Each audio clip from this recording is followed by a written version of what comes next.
Welcome to Voice of Terminus Tavern Talk show number 4 with my host Delinzia. Say hello, Dal.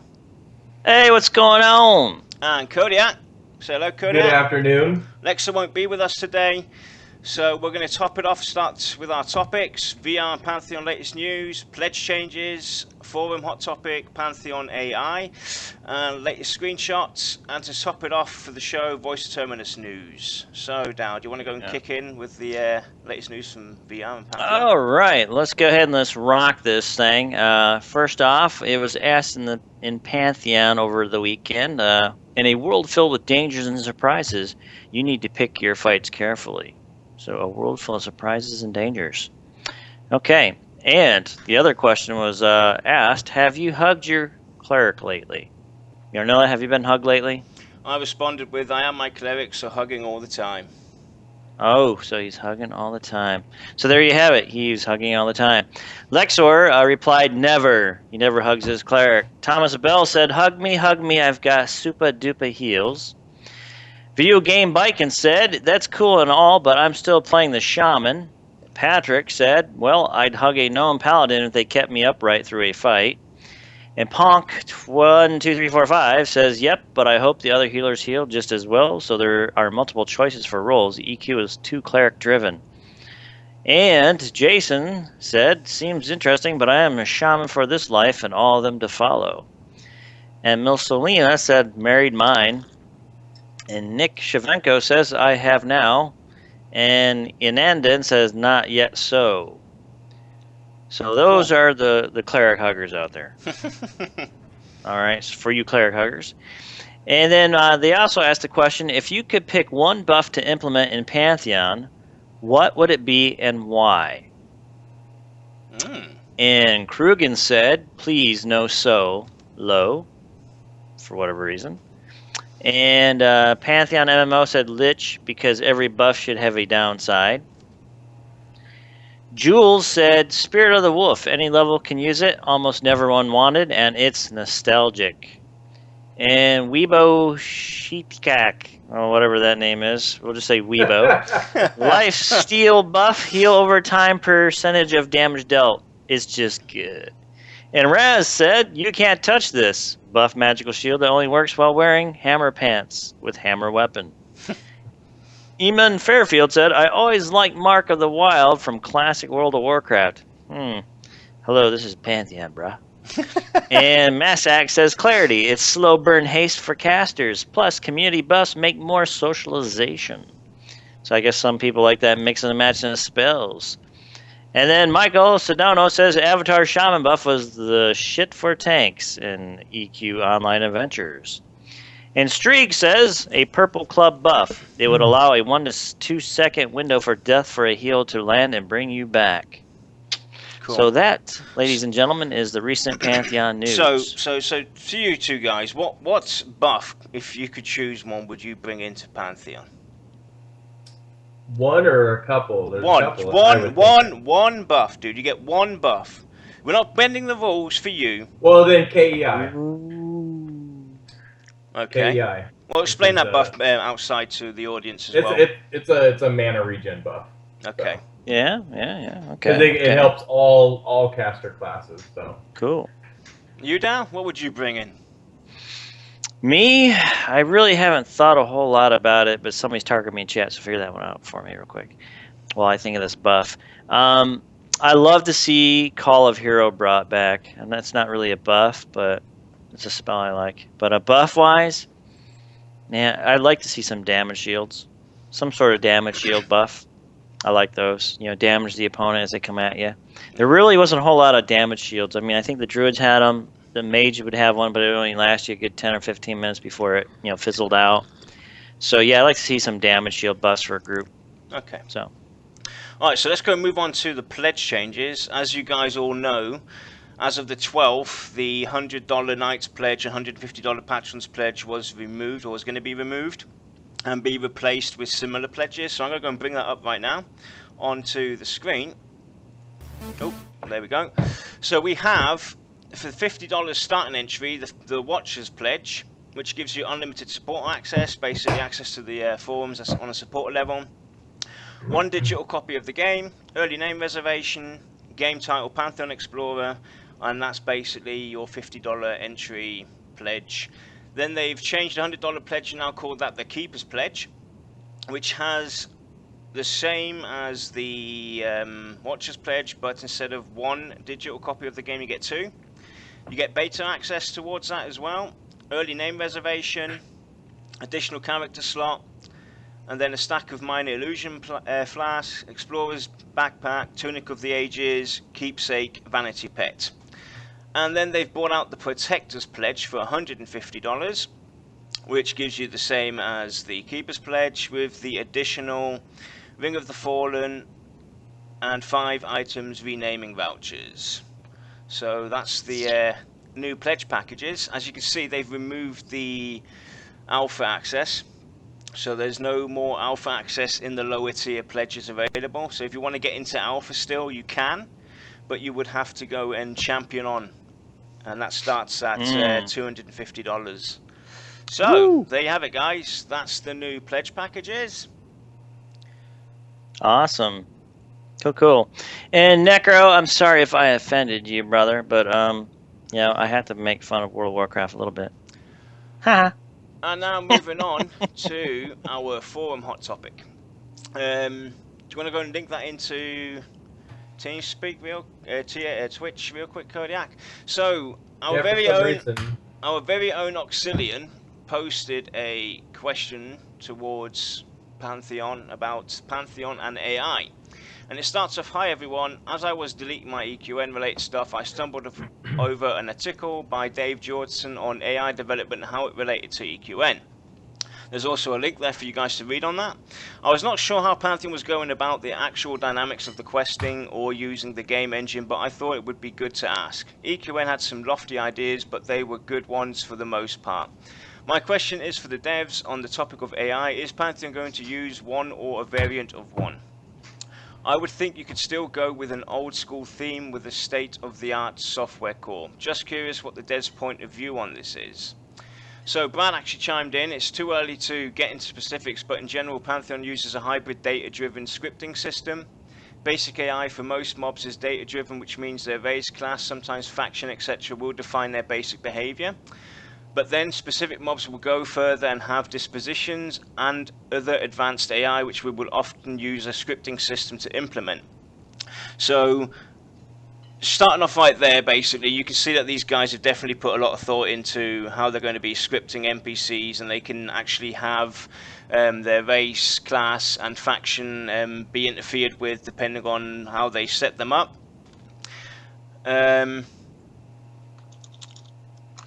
Then it comes in, there's another response from Ainra. "More is always better, but let us not fall into the trap of craving after something we've yet to even see realize, and by how we never shall. Mob difficulty, that's what AI mostly comes down to, yes. In EQ1 could be hard enough as it was. I did not lament the lack of an artificial intelligence controlling the mobs, but then, and I would not, and I won't now either." And then Brad chimes back in. "By the way, improving the AI of mobs is not to make them necessarily more difficult. It's actually easy to make mobs more difficult. Give them more HP, have them hit harder, put simplistic AI in like always kill the healer first. Our goal with better NPC AI is verity.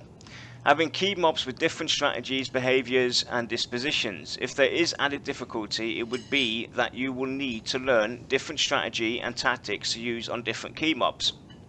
And this kind of relates to something I was talking to someone on Twitter called Bard King. We got into a discussion after our very first Tavern talk show, and it was about the feature of having a tavern be the main source of getting information about quests, etc. And we got into the dynamics of this, and actually Brad even chimed in. So the question from Bard King was actually asked, realistically, how feasible would it be to have merchants close shop at night? How often do players even use them? And Brad actually responded saying, having basic behaviors that are triggered by time of day and other events shouldn't be difficult. So they seem to have options in place towards the AI and NPCs and involvement that make it fairly easy for the developers to bring in very deep immersion and dynamics towards the core of the game with NPC involvement, etc. Yeah, very good.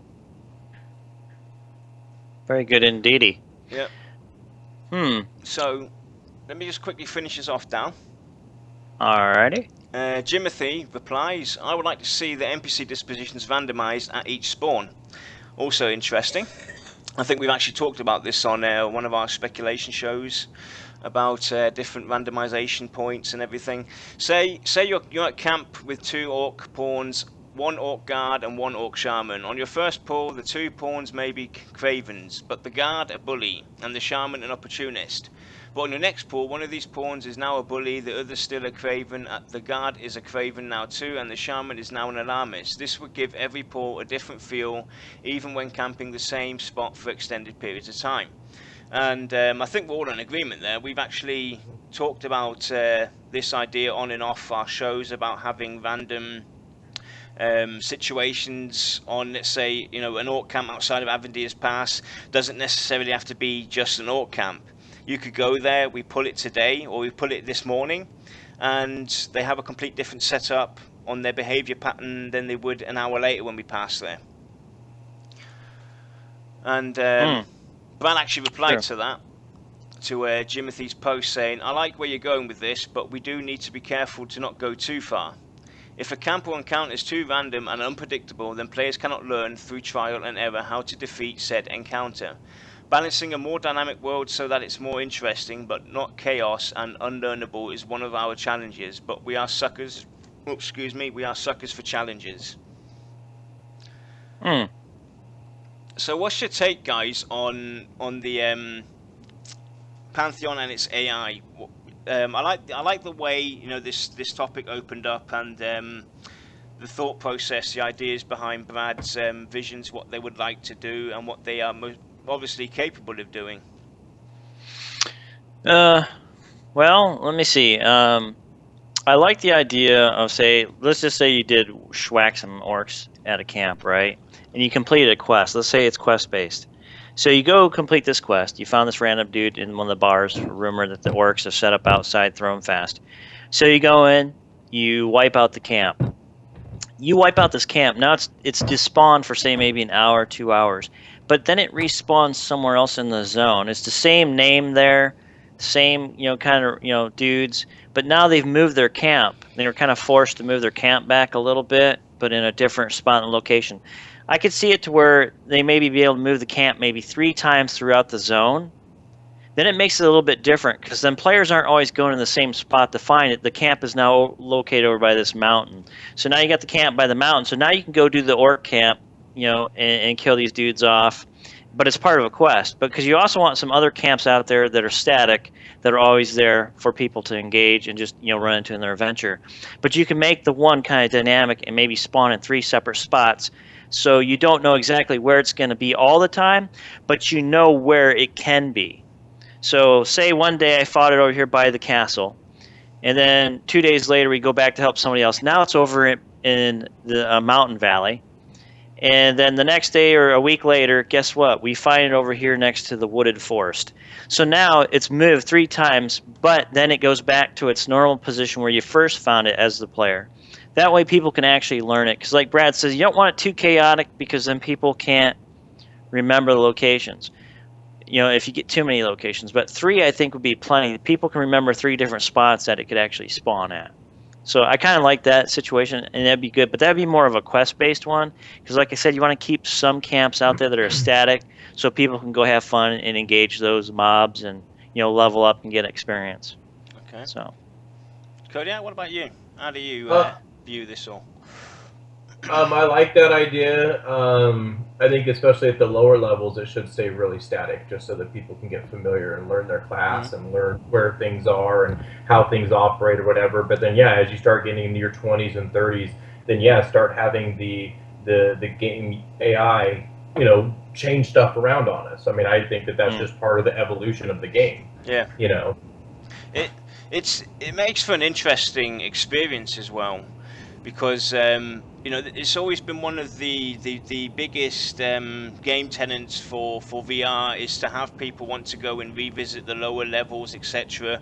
And by adding these kind of dynamics into the game, you're always going to be surprised. You're always going to be, you know, you're going to see something new, because you'll remember with your, you know, the first time you're passing through, let's say Avendir's Pass, and there's, you know, 3 orc encampments there, and let's say, you know, months later down the road, you've created an alt or whatever, and you go down there, but that orc camp might not be there.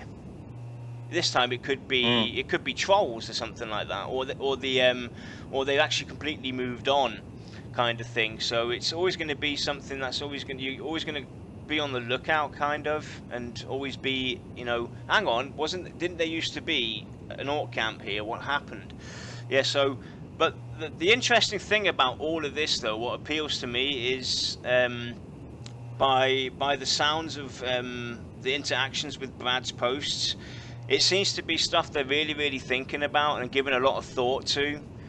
So they are actually, you know, they're actually paying attention and really thinking about how they can use this, not to overdo it, obviously, of course, as Brad stated. They don't want to make it too difficult or make it too confusing that you're gonna, you know, not be able to learn how you really play your class, but they're actually giving it some real thought, and it seems to be some easy tech nowadays to do. Yeah, I mean, go ahead. Sorry, Cole. Yeah, go ahead. Well, I was just going to say, I've just bailed on that same thing. I know we've talked about this in previous shows too. So some things that I would like to see is, especially with the weather, as the weather changes, maybe the mobs change out. So like during the winter, it'd be some ice goblins, and during the summer, it would be like some orcs that were just like you know, they don't wear any clothing, you know? So, and then that would be something cool to make it a little dynamic there. And then, what was the other thing I was going to say? Yeah, go ahead, Dal. I'll think about my other one again. Okay, no worries. Yeah, I like the idea of the dynamic world where, like, say, the orcs move out and another race can move into, like, say, a camp of trolls. But like I said, you want to keep it kind of simple, but not too crazy. Maybe crazier in some of the higher level zones to make it more challenging. But your low level starting zones, make some of those camps randomly spawn and generate around, but also keep some static for your static players. Some of your people who have to get adjusted to the idea, because this is the adjustment period where people start learning the game. So this is where you want to make it a little bit easier and simpler, but as you go higher level, it starts getting more complex, because in every game we know out in the market, the higher in complex, the higher the level you go, the more complex the game gets, like Candy Crush and all that crap, which I don't play, but other people do. But you want to keep it in that level. So you want to slowly introduce the players to that. That way they can adjust accordingly. But I don't know if anybody's heard of Story Bricks out there. Story Bricks is an awesome system, how they were talking about it, to get really dynamic NPC behaviors and stuff. And I really love to see Pantheon kind of incorporate that with some of their town NPCs. Not necessarily the mobs out in the forest, because you can't get like a stupid rat moving around smartly. But you have NPCs in your towns that are more dynamic. You know, nighttime comes, some of your NPCs close up shop, so they're not around. So some of your quest givers are not around, so you have to get them at the right time. Yeah. So this makes the world more dynamic, and it's also an artificial time sink too, because the biggest thing, folks, in game development, which a lot of developers always say, is content consumption. We got to find ways to slow it down a little bit, because, you know, if we blow through Pantheon, I mean, how many of you would be happy if we blow through Pantheon in 3 months? You'd be dissatisfied. You'd be upset. You'd be crying, whining. I'd be pissed off, whining, and crying too. You want it so where that the game will last us a good year to 2 years to have fun, so they can have that 2 years or a year to build an expansion. So they got to build time sinks. So you got to have some little grindy here and a little grindy there. But by doing dynamic things like this, moving spawn camps for certain mobs and maybe bosses, some of your NPCs in your shops, you want to slow some of that consumption down. That way you spend a little bit more time in game to actually see the game.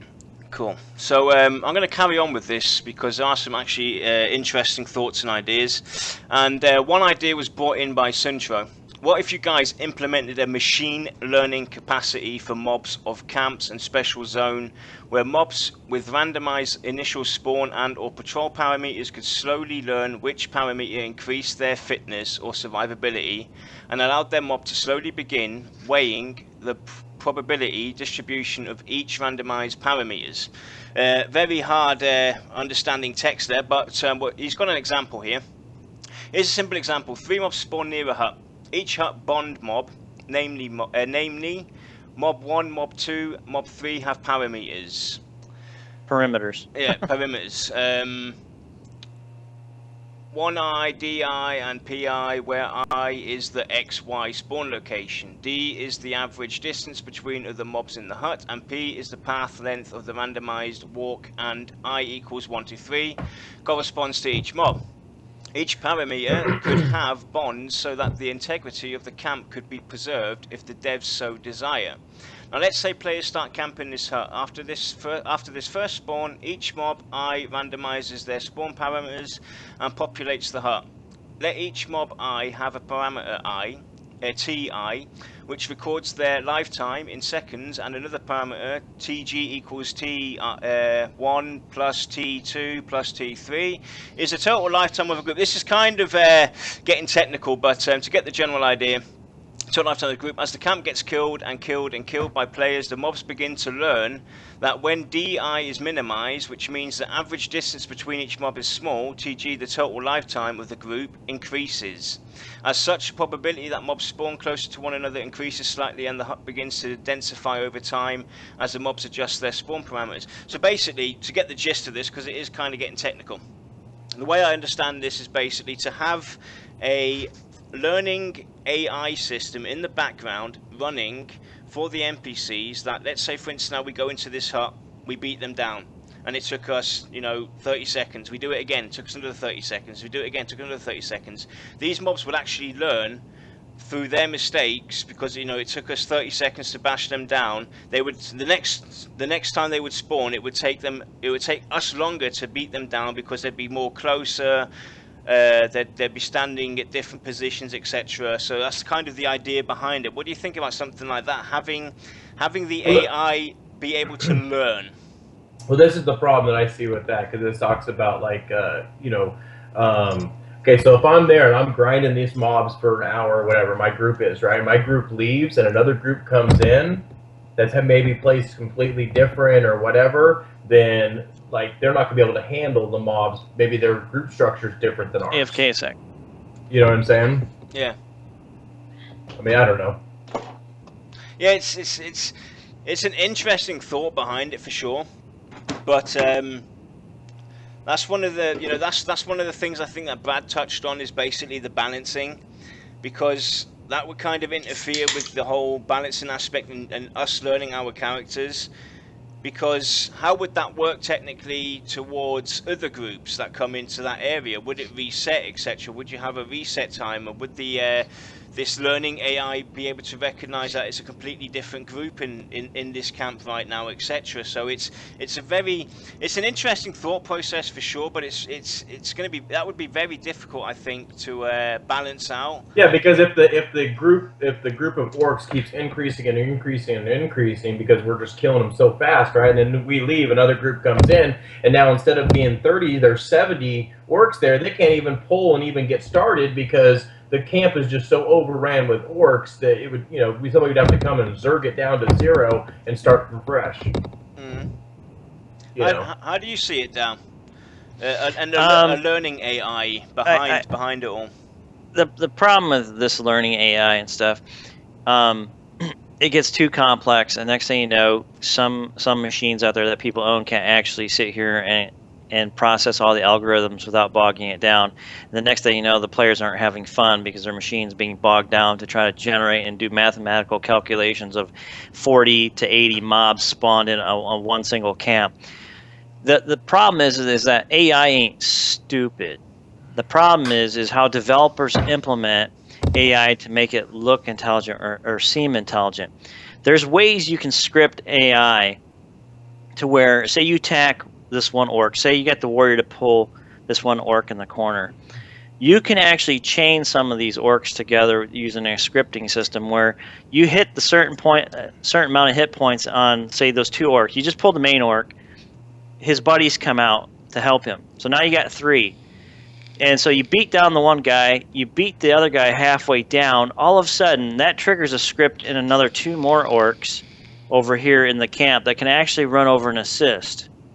So there's ways you can do that to make it seem like the orcs are actually helping. Yeah, that kind of. Like, see, I would rather see a like a type of dynamic event happen at a certain time than. Well, there's ways to do that too, and you script it. I mean, there's all kinds of ways you can do this, but a lot of people think intelligent AI is making the AI learn you. No, actually, it's intelligent implementation of putting spawned enemies out there and scripting them to do certain events to trigger certain events, which will actually trigger more mobs either to come help or they can flee and run away. They might sense something about your character. There's all kinds of things you can do to where you can script this thing to make it look like the mobs are actually intelligently. Sorry, I'm having a hard time saying some words today. Working against you as the player. So there's ways to do it, but this mathematical formula, mobs keep increasing. No, it'd be a terrible idea. It seems to be that seems to be Nekaros. He says each player would simply get a flag related to each monster or group of monsters. Killing that group of monsters increases the player's flag. If a new group comes in without that flag, it starts over. So basically, it would reset. It would go back to its original form. Interesting thought. Question is, how much of a process would that be to work on? But the thing is, what I want to get onto as well is the dispositions. So we kind of have the dispositions where they have different behaviors. The Craven, the opportunist, the alarmist, etc. So that's already creating this difficulty level, and having those change out over time. So let's say, for instance, now we pull this group and there's an alarmist there, an opportunist, and a bully. The next time we pull this group, there might be just the bully, the Craven, and the opportunist. So that kind of always brings in a different approach to the encounter. So if the bully's there, he's always going to come at us first and pick on the small guy, so that'll be the cleric or whatever. If there's no, the alarmist will always call out and try and scream for help. So there are dynamics already put in place by VR that are going to make it challenging and have the AI have a behavior that makes it more immersive. See, I would think it would be cool to have after so many, make it a random. Let's say after 1,000 of them die or whatever, right? Then maybe some warlord spawns and he blows a horn and and it starts a little event or something, and then you live through that and you go back to grinding. But it may be after 50 mobs and maybe after 2,000 mobs. Like make that random so you never know when it's going to happen. Yeah.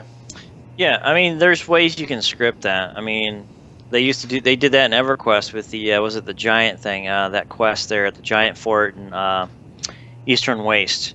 You triggered off an event, all of a sudden the Thurgodan dwarves lined up or something like that, or the orcs lined. It was the orcs, I think. The orcs lined up, the Thurgodan troops lined up, and then they went to battle, and then you killed the main boss. There was a dynamic event that you actually triggered in EverQuest, so it's possible to do. But now they can do more advanced dynamic quests like that, where they can actually have some world events happen like that. So I think it's just the implementation of AI and how they connect, and using the disposition systems, you can make it to where some of the orcs will call other orcs in, and then some of those orcs might be afraid, or some of them might beat up on just the cleric, some might just tackle the tank. They can mix these up and make them random, so you never know what orc that spawns there at the static point. You don't know what he's going to spawn as. You don't know if he's going to be a cleric killer today, a thief killer today, a warrior killer today. You don't know what he's going to be, because they can make them random too. So they can randomly populate in the camp, so you'll never know exactly who's popping there. But out of the maybe say 7 or 8 dispositions, it could be one of them, but you don't know what day it is that day.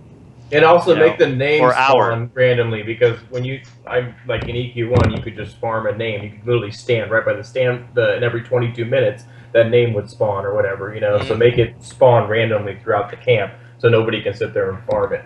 Yeah, because basically, when you go to a grinding zone or whatever or area, and you go and grind XP or whatever, or go and grind the named encounter for the certain item, you have all these different areas where you could go in that zone to in that area where these NPCs are. But you know that right in the far corner at the top left is top left is where the NPC is that you need to go and bash down to get the loot. But if they go and randomize, the positions of certain mobs and certain quest encounters, etc., that will make you all we have to go and wander around, and you will actually see more of the world and be more engaged in it as well, instead of just just going down that straight path, having this left and right closed off.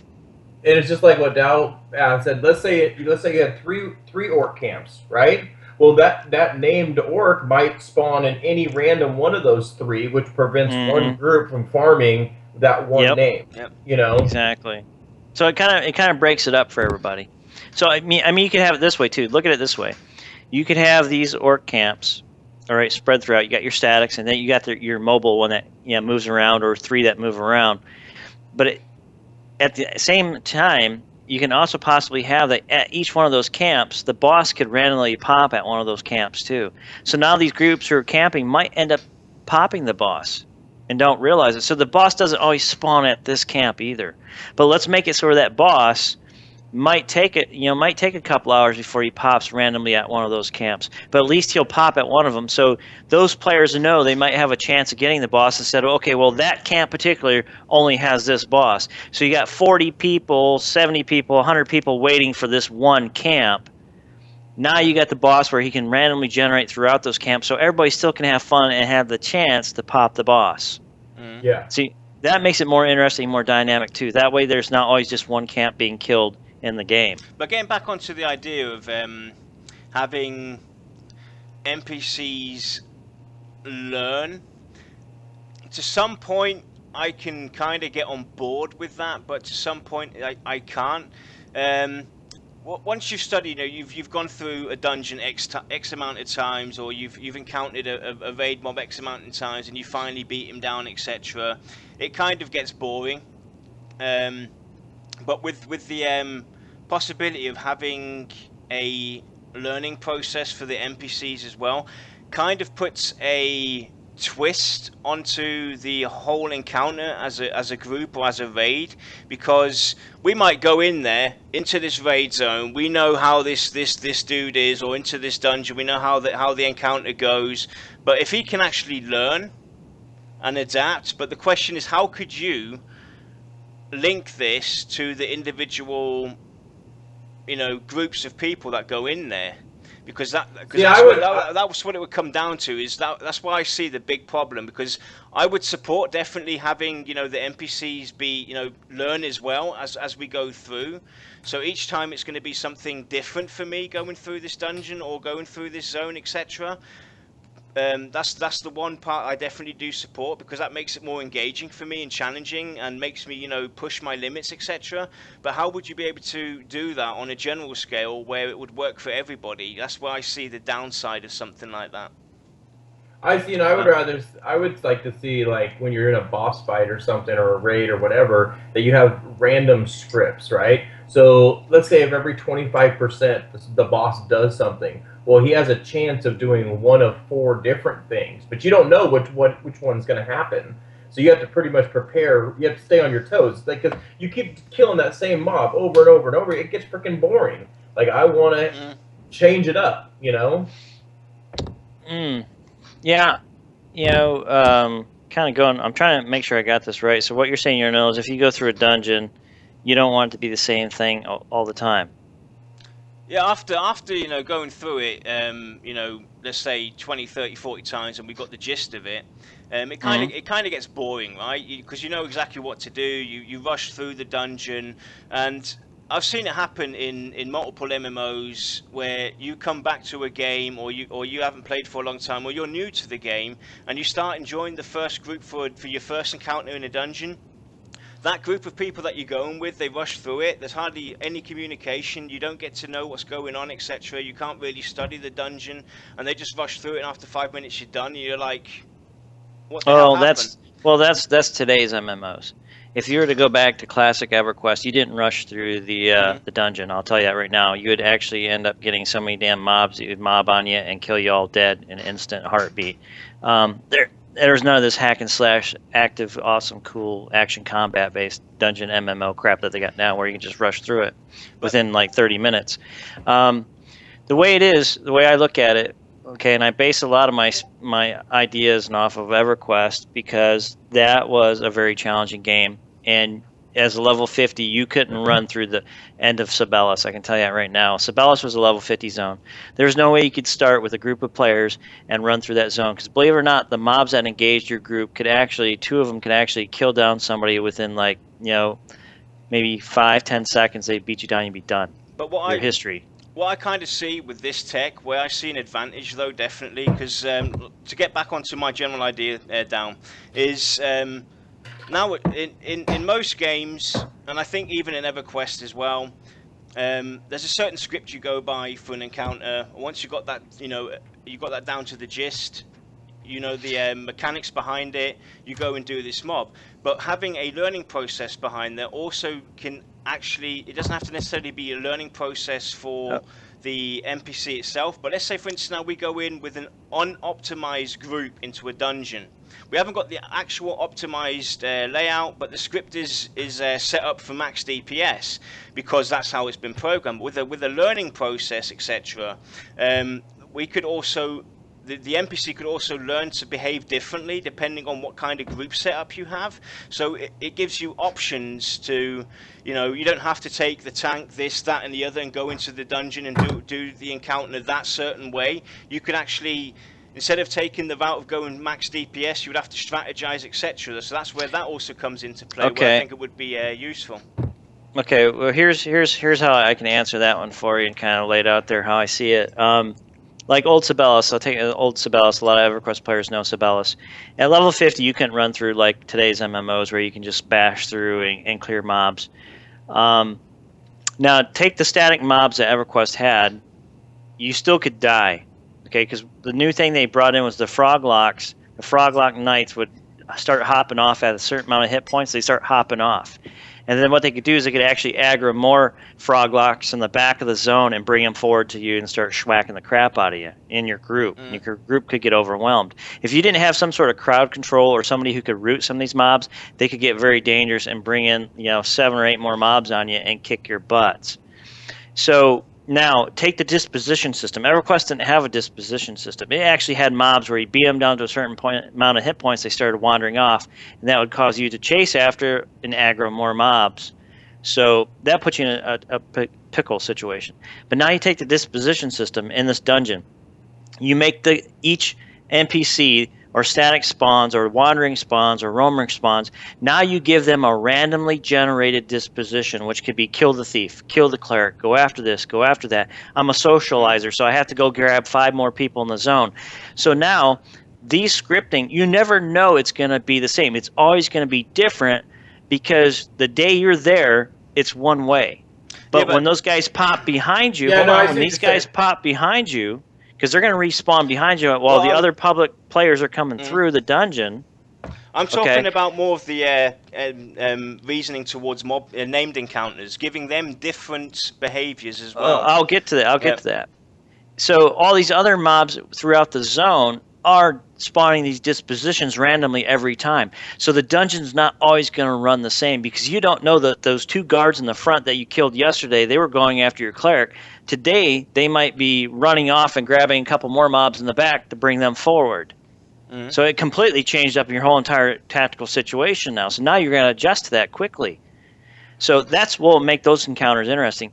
Your boss mobs, that's where you can script them to do dispositions as well. And every time you killed the main boss, and here's the thing too about EverQuest. EverQuest had bosses that didn't spawn for 2 weeks. Okay? In a public dungeon for 2 weeks, that boss would not appear. So you had 2 weeks to sit there, and the last time it was killed, you would have to count 2 weeks before that guy would be popped back up and ready to be engaged again.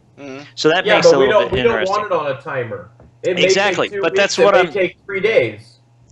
Please let me finish, guys. I know this is an exciting conversation subject. But I'm just giving you an idea. They spawn every 2 weeks or 3 weeks. But now you can make that mob spawn 3 hours after he is killed. You can make him spawn 3 days after he is killed. Now you can make him spawn 6 days after he's killed. So you can have it run on randomly generated script where he can spawn at different times and you'll never know. So you can never really time it. And that's the great thing about it too, is so you can always make that public dungeon a little bit more dynamic. Plus you can script their abilities to be a little bit different and their disposition a little bit different too. So the boss could actually go after your cleric all the time. The boss could go after your thief. Or the boss could, guess what? Call in random ads now. So now he's scripted that day, he can actually call in ads. So now you have to deal with the ads that you didn't do before when you were killing the boss. So I can see how they could do this. And that would make your dungeon experience every time you're there a little different every time. Did I explain it good? That's how I envision. Yeah, it's definitely. I mean, with the dispositions in place, definitely. I'd still like to, you know, we obviously know very little about the dispositions. What I'm getting at basically is named encounters come down to two things. It's either on the script or it's on DPS. Because that's how most of these MMOs work nowadays. And if it's set to DPS, then you have to DPS that more, but you're never going to be able to beat him down. And I would just like to see these behavioural patterns with dispositions be similar towards the scripting of how you can engage that encounter, either per DPS or through strategy, because you might not have that DPS in the group, but you still want to be able to feel that success of actually engaging into that encounter and defeating him at one. After a certain period of time, because if you can only DPS, it has to be DPS all the time. It kind of breaks down the whole point of creating roleplay characters, NPCs. Because if it all comes down to DPS, then why do I play a cleric? Why do I play this? Why do I play that? And it gets boring. Going to DPS. I mean, that's what broke it for me in EverQuest 2, is when everything became DPS orientated. Well, that's where they're going away from, is the DPS orientation. Yep. So we don't have to worry about that. Yeah, that's why it's going to be a group-based game. But that's what I'm saying with the dispositions, and I've seen somebody out there says, I hate scripting. But that's ultimately how you make AI intelligent, to try to outsmart us, the player. Is that sometimes you might have to script 40 different random events, but you don't know what event that boss could take within that 40 scripted events and randomly generated. So each encounter all the time is going to be different, but out of 40 times, that dude possibly, but see, at your first time, you might run that raid 40 times and get maybe 2 or 3 of the same dispositions each time, but still haven't got that main whack out, level 50th disposition where he really screws you guys all up. Yep. So it's where it comes down to where the developers have to put more time and effort into making your boss challenges interesting. And what happened was today's MMOs was, all right, let's call this guy the Dark Knight Dragon, and we're going to just give him 10 million hit points. And guess what? Everybody's going to be DPS, and you're just going to burn him down. And he's not going to have any cool thing except blow fire. Blow fire. Every 10 seconds, he blows fire. So that is where the devs got lazy. It's definitely a very interesting topic in the forums, and I can see people engaging on this. There's certainly a lot of ideas, especially through our shows with the AI and with the dispositions. I can see a lot of things going for this. So give this forum a read, guys. Pitch in if you have any thoughts as well. What you would like to see. Give the devs some feedback, and check out what Brad said about this as well. It's definitely really interesting, and we'll see where this goes. The dispositions and everything, behavior patterns are definitely on the ball. It's going to be very interesting to see how this pans out. So we're going to go move on to the latest screenshots, and unfortunately, we don't have that many a screenshot to show you guys. It's a nice shot of, but I'm guessing Avendir's pass, and that could be Kilson. I'm speculating that might be Kilson standing there, looking out over the pass, and I'm starting to like the look of the woods. Oh, that's starting to come back. You can see that mountain in the background. So that's the latest screenshot we have. Oh, the Lonely Mountain. Dude, I want to go to that mountain now. All right, level 1, let's go. Dal wants to go to that mountain. Let's check it out. And then getting into... I feel like that one random red tree. What does that one random red tree mean? Yeah, exactly. Yeah. Maybe we should check that tree out too, bro. You know? Maybe there's a percentage. And a yellow tree. There's a random yellow tree over there too. Yeah.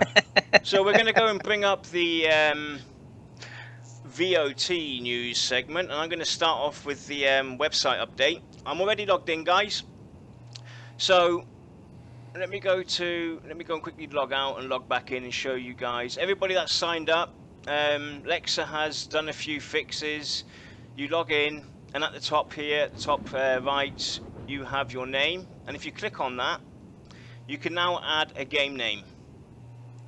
And that would basically be your tag that you're going to be using for, you know, for Discord or for your identity in the game. So anybody that's already registered to the site, please do the following: log in, click on your name at the top right, and add a game name so we can identify you. We have a few people in our website registered, but we can't really tell where you got who that person is, and set up the permissions. So that's the changes he's made so far.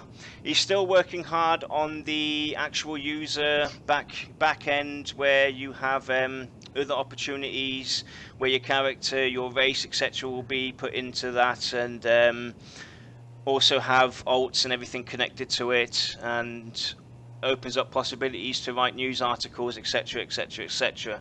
So that's the update for the Voice of Terminus website. And Kodiak, do you want to bring up what we're going to be talking about? All right. Yes. So the after the poll of last week, the winner is the warrior class. So we will be discussing the warrior class on Thursday. Yep. Thursday. Yep. All right, warrior. Yep, we'll be doing the warrior class. 63% vote for the warrior and 37% for the human discussion. So the warrior got it, and hopefully the newsletter from VR will be out, that we can cover that on Thursday. We were hoping to actually cover it today, but unfortunately it's been delayed. So anything else, VOT news, guys, you want to bring up? Oh, let everybody know, we want to do giveaways, guys, now that the new pledges have come out. For us to do that, though, we need 50 people watching us for us to even activate a giveaway.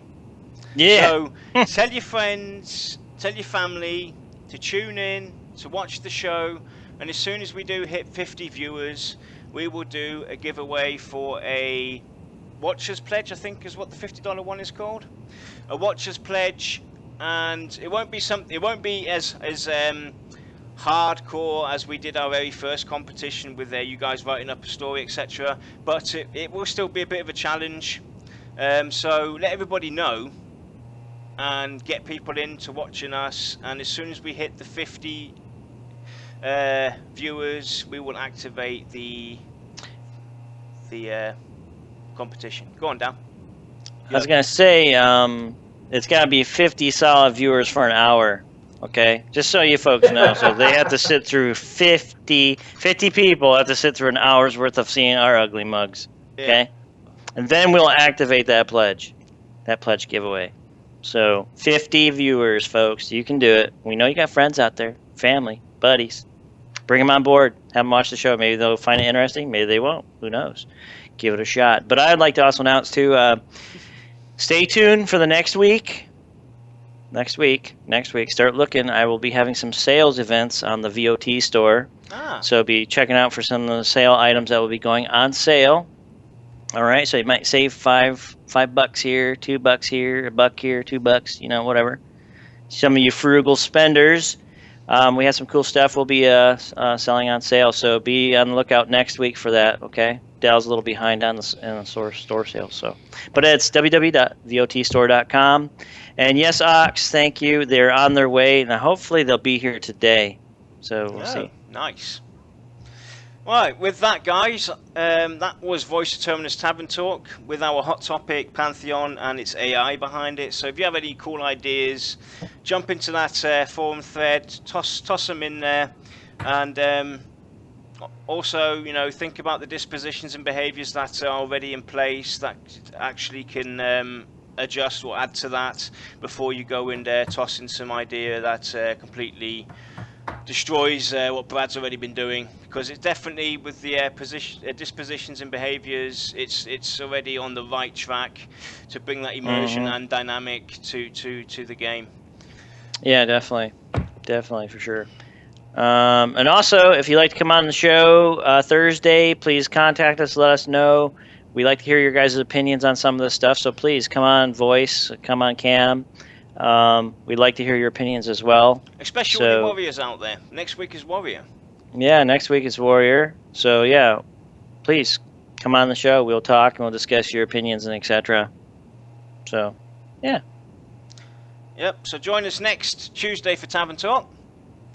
And we'll Thursday. Yep. This Thursday for Warrior. Yep. Do you already know, Dal, what you're going to be talking about, or is that going to be coming towards the end of the week?